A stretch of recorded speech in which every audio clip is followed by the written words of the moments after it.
Assalamualaikum warahmatullahi wabarakatuh. Waalaikumsalam warahmatullahi wabarakatuh. Bagaimana kabarnya anak-anak semua? Sehat. Baik. Alhamdulillah, sebelum memulai pelajaran, mari kita membaca doa bersama. Semoga pelajaran yang kita pelajari bisa menjadi manfaat. Amin ya rabbal alamin. Bacaan doa bersama dimulai. Bismillahirrahmanirrahim. Allahumma shalli ala sayyidina wa maulana Muhammadin wa la tanzurni min dhulmatil wahmi wa tudruni min nuril fahmi wa tudruni ma'a salata yuqaba annaka antal alam wa la a'lamu innaka anta alamul ghuyub. Allahumma shalli wa sallim wa barik ala sayyidina wa maulana Muhammadin wa alihi nuran nuri bi misyan nuri bi kulli rahmatin wa rahmatin wa rahmatin. Baik, sebelum mulai pelajaran saya akan cek kehadiran lebih dahulu. Muhammad Refali Jaibullah, M. Adoli, Egal, Rasul Namdani, Sarul Yazid, Ahmad Rehan, Ais Nisa, Muhammad Mudan, Muhammad Mudana, Rizky Wahdi, Jenal Adif, M. Yazid Bayrol, Raja Raja, Muhammad Faruza. Jadi yang gak masuk berapa nak? 2. Karena sakit ya. Baik, saya tanya ke kalian, apakah kalian pernah meyakinkan kepada temannya bahwasanya membaca buku itu penting? Pernah ya? Pernah. Terus ketika kalian meyakinkan kepada temannya tentang membaca buku itu penting, apakah cuma mengatakan membaca buku itu penting dengan tanpa alasan? Tidak. Mengapa? Karena alasannya saja. Karena harus ada alasannya. Alasannya, betul. Pendapat yang ada alasannya atau fakta itu termasuk ciri dari teks eksposisi. Teks eksposisi. Terus pelajaran kali ini tujuannya adalah mempelajari unsur-unsur teks eksposisi. Setelah pembelajaran selesai, kalian diharapkan bisa mengidentifikasi antara tesis, argumentasi, dan juga perbuatan dalam sebuah teks eksposisi. Baik, kita melihat pada layar. Ini ada contoh daripada teks eksposisi. Teks eksposisi. Coba kalian baca secara seksama contoh dari teks eksposisi ini. Baca.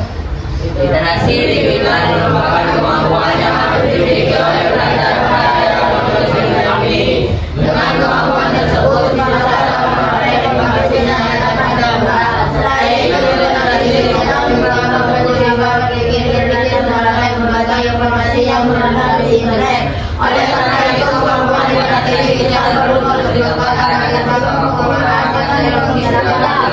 Saya tanya, teks tersebut menjelaskan tentang apa? Literasi digital. Teks ini menjelaskan tentang literasi digital. Sekarang coba perhatikan pada kalimat pertama. Kalimat pertama yang berbunyi literasi digital merupakan kemampuan sampai saat ini. Ini apakah sudah termasuk dari pendapat utama seorang penulis? Sudah. Termasuk ya? Sudah.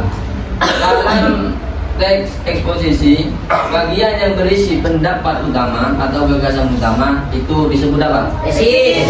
Disebut tesis. Jadi tesis itu adalah pendapat atau gagasan utama seorang penulis. Jadi di sini saya terangkan dalam teks eksposisi itu ada beberapa unsur. Yang pertama adalah tesis. Tesis adalah pendapat atau gagasan utama seorang penulis terhadap suatu masalah. Dalam kalimat tadi, dalam contoh yang ini,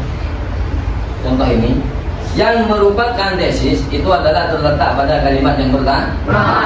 Literasi digital merupakan kemampuan yang harus dimiliki oleh pelajar pada era teknologi saat ini. Ini termasuk pada unsur yang dinamakan tesis.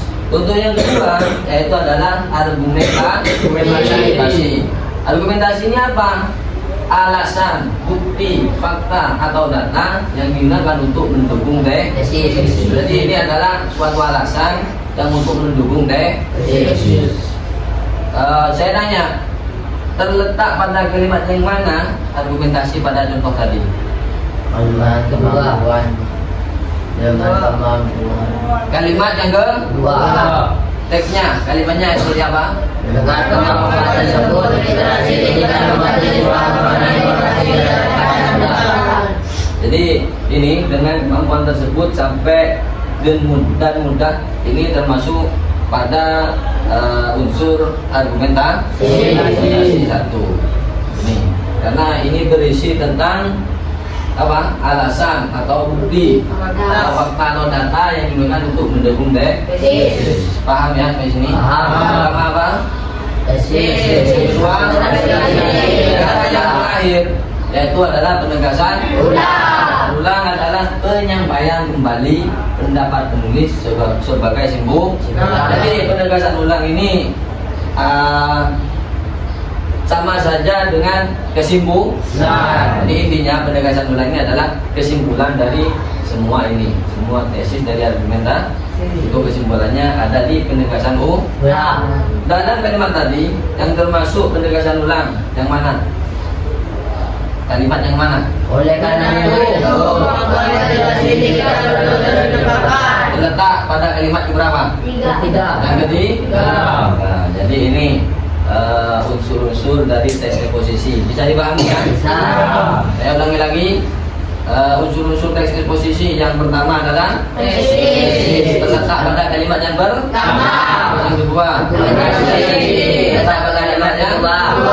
Terus yang terakhir, penegasan ulang. Terletak pada kalimat yang ketiga. Penegasan ulang itu bisa disebut dengan kesimpulan. Oke, paham semua? Paham.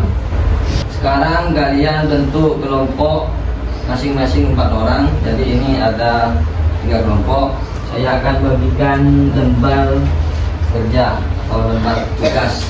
Nanti kalian tentukan unsur-unsur teks eksposisinya dari tesis, bagian tesisnya, bagian argumentasi, dan juga bagian apa yang terakhir? Coba melingkar. Saya akan kasihkan.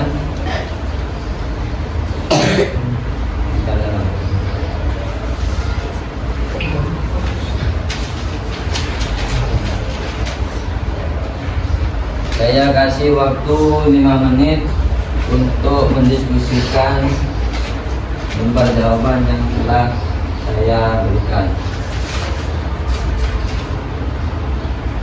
Bukan.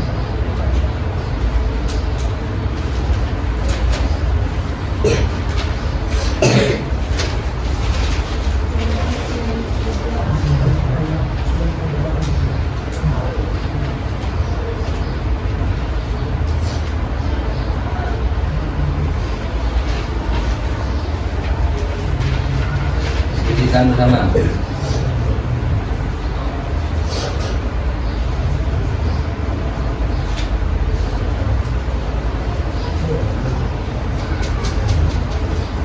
Saya nanya ke kelompok 1.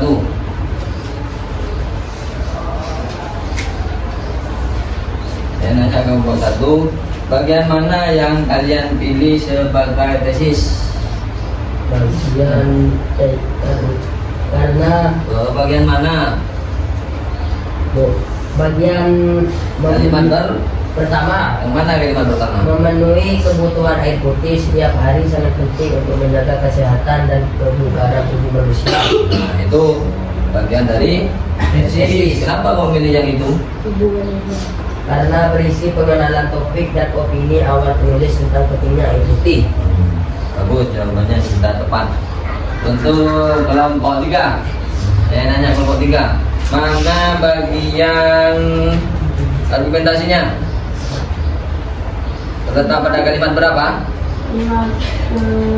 Kedua. dengan kayak seperti apa kalimatnya? Dengan mengonsumsi air putih secara cukup, fungsi organ-organ tubuh dan sistem metabolisme dapat berjalan dengan lebih optimal. Selain itu, hidrasi yang baik juga membantu meningkatkan konsentrasi saat belajar serta menjaga kelembapan kulit agar tetap sehat. Bagus, berarti argumentasi itu terletak pada kalimat yang kedua.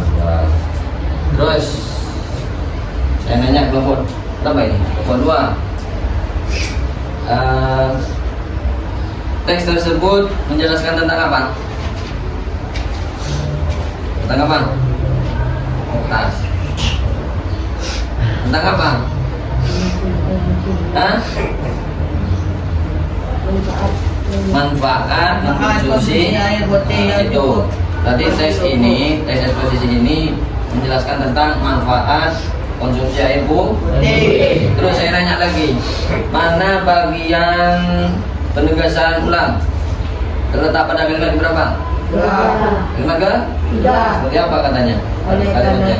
Oleh karena itu, kebiasaan minum air putih minimal 8 gelas sehari perlu diterapkan secara konsisten demi menjaga kualitas hidup kita. Ya, bagus. Jawaban kita tepat semua. Mulai dari saya menanya tentang tesis, tentang argumentasi, dan juga tentang penegasan ulangnya.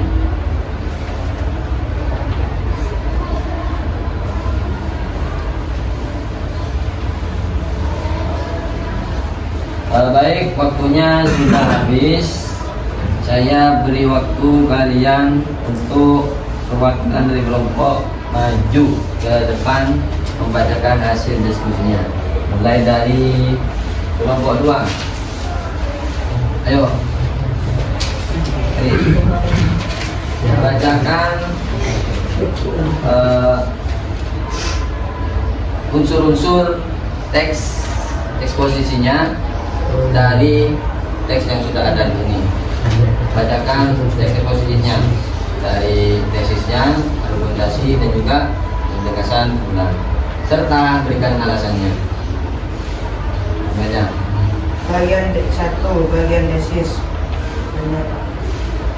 Memenuhi kebutuhan air putih setiap hari sangat penting untuk menjaga kesehatan dan kebugaran tubuh manusia. 2. Bagian argumentasi. Dengan mengonsumsi air putih secara cukup, fungsi organ-organ tubuh dan sistem metabolisme dapat berjalan dengan lebih optimal. Selain itu, hidrasi yang baik juga membantu meningkatkan konsentrasi saat belajar serta menjaga kelembapan kulit agar tetap sehat. 3. Bagian penegasan ulang. Oleh karena itu, kebiasaan minum air putih minimal 8 gelas sehari perlu diterapkan secara konsisten demi menjaga kualitas hidup kita. Oke. Yang bagian pertama yang bagian tesis, apa kalimatnya? Memenuhi Kebutuhan air putih. Kenapa kamu memilih itu? Alasannya apa? Karena berisi pengenalan topik dan opini awal penulis tentang pentingnya air putih. Bagus. Terus yang kedua, tentang bagian apa itu? Argumentasi. Kenapa kamu memilih argumentasi itu? Alasannya kenapa? Karena berisi alasan dan manfaat nyata untuk mendukung opini pada bagian tesis. Bagus. Terus yang ketiga, kenapa alasannya itu? Karena berisi kesimpulan dan ajakan yang ditandai dengan kata oleh karena itu. Ya, tentu. Bagus. Jawaban sudah baik dan tepat. Tepuk tangan semua. Apakah ada yang mau membenarkan pada jawaban dari saudara Faiz? Yang lain? Mungkin ada yang tidak setuju? Setuju semua? Setuju semua ya. Sekarang mari kita simpulkan bersama. Ada di sini lagi. Kita simpulkan semua, simpulkan bersama. Ada berapa unsur dalam teks eksposisi? 3. Ada berapa? 3. Unsur-unsur dalam teks eksposisi ada berapa? 3. Pertama apa? Tesis. Yang kedua? Argumentasi. Ketiga? Tesis, yang disebut tesis adalah? Yang dinamakan argumentasi adalah? Yang ketiga? ketiga, penegasan ulang adalah ya, bagus. Bisa dipahami ya sampai sini ya? Ada yang masih belum paham? Sebelum kita akhiri pembelajaran, saya ingin mendengarkan pendapat kalian. Apa yang kalian pelajari saat ini? Literasi digital.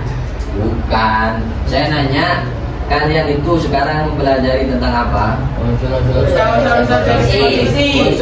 teks eksposisi. Berarti sekarang yang kita pelajari itu adalah tentang unsur-unsur teks eksposisi.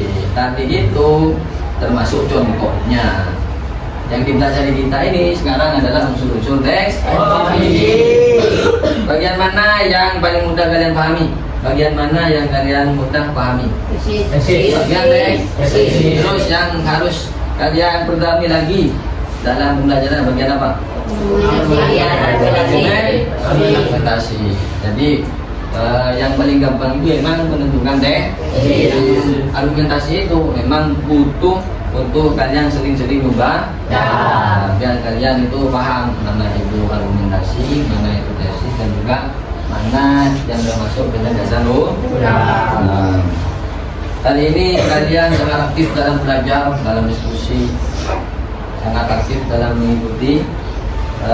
Saya harap kalian lebih semangat lagi belajar agar bisa mengetahui contoh dari teks eksposisi, bukan hanya contoh dari TikTok.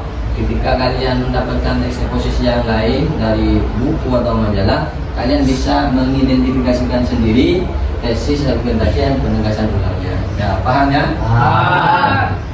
Untuk tugas kamar, kalian cari teks eksposisi dari buku atau dari majalah atau yang lain dan tentukan unsur-unsur teks eksposisinya, yaitu tentukan bagian tesis, argumentasi, dan penegasan ulang. Paham ya? Paham. Baik, kita akhiri pelajaran pada pertemuan kali ini. Semoga ilmu yang kita peroleh mendapatkan manfaat dan berkah.